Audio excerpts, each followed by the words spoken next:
kembali dengan kita di sini. Sabar. Timo mana? Betul. Iya, Timo 1, mana ya? 2, 3, 4. Dia satu. Sabar. Mau di mana ya? Timo. Aduh. Habis dari mana? Oh ya. Dari tadi udah panggil tau gak sih? Lagi gak ada yang ngasih tahu udah mulai mana Itu gua tuh tadi udah manggil kamu. Ya gue nggak tahu yang mana. Sorry. Iya udah. Ini apaan sih? Jadi guys, perkenalkan nama saya Timo. Ini siapa? Arni. Jema. Juan. Sabar, sebentar. Kita mau ngurus teman kita dulu yang dari tadi ngerecokin kita. Oke guys, kita sikat dulu. Oke. Ayo. Guys, kita bakal lanjut lagi. Dan sebelum itu kita manggil teman kita dulu. Oke. Juan. Timo. Wah bahaya gua mukulin teman gua sendiri. Udah puas? Puas. Udah lanjut. Oke, lanjut ya. Kita akan membahas Raden, Mas Marco. Jadi gimana? Kita akan mengulas Kembali peristiwa tentang siapa itu Raden Mas Marco dan bagaimana itu. bagaimana kedepannya. Oke, jadi kita lihat dulu cuplikan.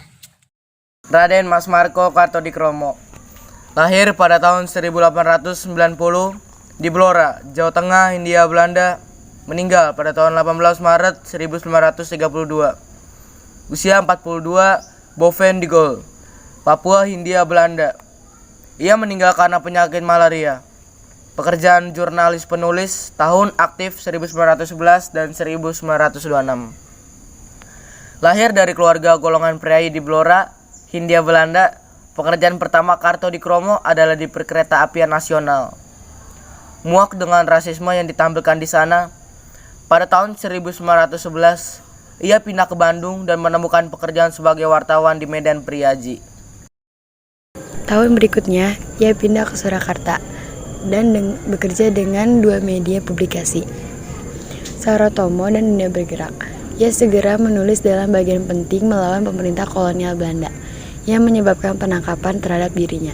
Terlibat dengan Partai Komunis Indonesia setelah pemberontakan komunis 1926 yang dipimpin Kartodikromo. Ia dibuang ke kamp penjara Boven di Gol di Papua. Dia meninggal di kamp karena penyakit malaria pada tahun 1932. Kartodikromo yang lebih suka menulis dalam bahasa Melayu bereksperimen dengan frasa-frasa baru pada saat penerbit milik negara Bali Pustaka berusaha untuk membakukan bahasa. Menurut kritikus sastra Bakri Siregar, ia adalah penulis Indonesia pertama yang secara terbuka mengkritik pemerintah kolonial Belanda dan bentuk tradisional feodalisme yang dipraktikkan di negara itu. Untuk kritikan vokal ini, pemerintah Belanda mencela dia sebagai orang gila yang bisa memicu kerusuhan antar penduduk asli. Kartodikromo sendiri adalah orang yang paling produktif dalam menghasilkan bacaan liar. Karya-karya Mas Marco Kartodikromo, beberapa di antaranya Syair Rempah-Rempah yang terbit di Semarang pada tahun 1918 dan Syair Samarata yang terbit di Surat Kabar Panjaran Warta tahun 1917. Kemudian Babat Tanah Jawi di Jurnal Hidup tahun 1924 sampai 1925. Pada umur 21 tahun, Mas Marco telah menguasai bahasa Belanda dengan pasif dan memutuskan untuk pindah ke Bandung untuk bergabung dengan Surat Kabar Medan Prijaji. Seiring dengan dibuangnya sang pemula oleh pemerintah Hindia Belanda, Medan Prijaji menjadi bangkrut, hingga Mas Marco memutuskan untuk pergi ke Surakarta, lalu melanjutkan cita-cita sang pemula untuk mendirikan majalah berbahasa Jawa, Sarotomo, dan membentuk Jasae Jurnalis Band atau organisasi wartawan pribumi yang pertama kali di Indonesia, dengan Dunia Bergerak sebagai media tahun 1914. Tulisan dia mengkritik pemerintah berakhir di pengadilan dengan jeratan undang-undang kolonial tentang menyebarkan tulisan yang mengandung unsur kebencian. Pangeran-pangeran Kesunanan dan pegawai tinggi kepatihan telah lama keluar dari SI. Mereka malah bergabung dengan BO sejak pertengahan 1914 karena BO lebih terhormat, terlebih lagi setelah Hufbestur BO mulai berkampanye tentang milisi Bumi Putra untuk Indiwerbar. Tokoh-tokoh BO di Surakarta adalah Dr. Rajiman Weddio Diningrat, Dr. Keraton Sunan, RMA Surjo Suparto, seorang pangeran Mangkunegara berpendidikan tinggi yang menjadi kepala rumah tangga Mangkunegara pada Maret 1916 dengan gelar Pangeran Adipati Aryo Prabu Prangwedana. RMA Warjaningrat, anak Patih R. Adipati Sosroningrat dan Sekretaris Umum Kepatihan, dan Pangeran Hadiwijojo yang dilaporkan sebagai pangeran kesunanan yang paling baik pendidikannya dan pemimpin Narpowandojo, perkumpulan pangeran kesunanan. Mereka mengontrol baik Hufbestur BO maupun cabang Surakarta.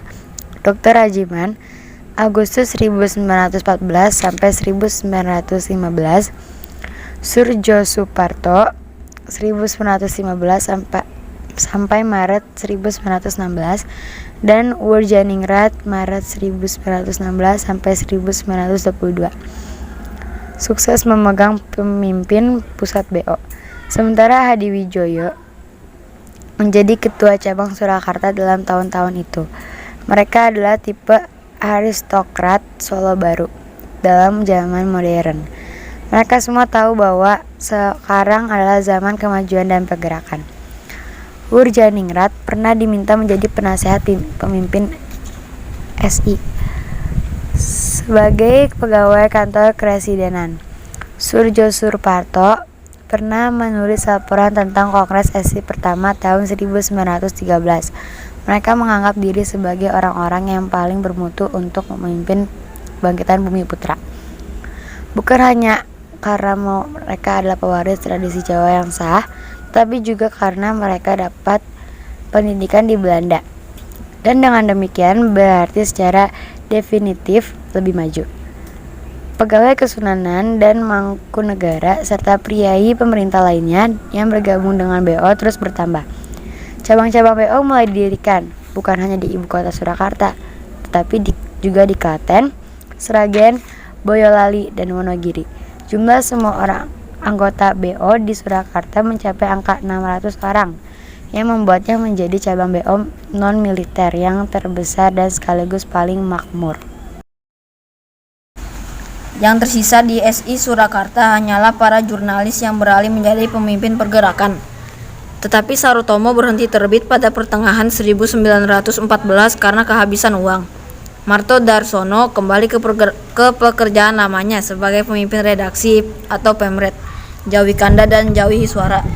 Hanya Marco dan Sosro Kurnio yang tinggal di kantor SI di Purwosari, tanpa surat kabar untuk diedit dan tanpa organisasi untuk dijalankan. Namun mereka tetap tinggal di Surakarta, bekerja sebagai editor di surat kabarnya. Marto Darsono mengumpulkan dana melalui pertunjukan wayang orang dan mencoba menghidupkan kembali SI yang pernah kuat, sambil terus memperhatikan para jurnalis yang beralih menjadi pemimpin pergerakan yang dengan sukses memainkan peran satria dalam vergadering SI. Dalam keadaan seperti ini, Marco coba memperlihatkan bahwa satria sejati bukanlah mereka yang di atas arena itu, melainkan ia sendiri melalui tulisan dan tindakannya. Mas Marco Kartodikromo yang lahir di Cepu sekitar 1890, anak keluarga priai rendahan. Ia lulus dari Sekolah Bumi Putra Angka 2 di Bojonegoro dan Sekolah Swasta Bumi Putra Belanda di Purworejo. Ia kemudian memasuki Dinas Kehutanan sebagai juru tulis rendah sekitar 1905. Tidak lama kemudian ia pindah ke Semarang dan menjadi juru tulis di NIS sambil belajar bahasa Belanda dari seorang Belanda yang menjadi guru privatnya. Ia adalah anggota kaum muda yang diciptakan oleh pendidikan gaya barat dan dipertahankan karena aktivitas negara dan bisnis swasta Belanda. Dari segi pendidikan, ia masih di bawah pemimpin pergerakan di masa awal seperti Tirto Adi Surjo, Djoko Kroaminoto, dan Suhardi. Mereka semua mendapat pendidikan terbaik yang tersedia di Hindia, ELS dan kemudian HBS, Osvia atau Stovia, dan mereka bukan hanya dapat membaca, tetapi juga dapat menulis dan berbicara dalam bahasa Belanda dengan fasih. Marco juga dapat membaca bahasa Belanda, tetapi kemampuan menulis dan berbicaranya tidak terlalu baik. Dia tidak pernah bisa dengan bebas bergaul dengan orang Belanda, dan semua tulisannya kalau tidak dalam bahasa Melayu pasti dalam bahasa Jawa. Segala sesuatu yang berbau Belanda atau Eropa saat itu merupakan lambang kemajuan. Dan Marco pada hakikatnya kurang maju dibandingkan dengan pemimpin pergerakan lainnya seperti Djoko Kroaminoto dan Suhardi. Oke guys, itu informasi dari kita tentang Raden Mas Marco. Jadi semoga kalian bisa tahu tentang sejarah Raden. Semoga Anda menyukainya ya semuanya. Mohon maaf bila ada kesalahan kami yang kurang berkenan di Hati-hati para penonton kami. Jangan lupa untuk subscribe, like, komen, Dan share di FB, di WA, di Line dan lain-lain sebagainya yang Anda punya. Oke, jangan lupa. Oke guys. Oke guys, thanks for watching, bye bye.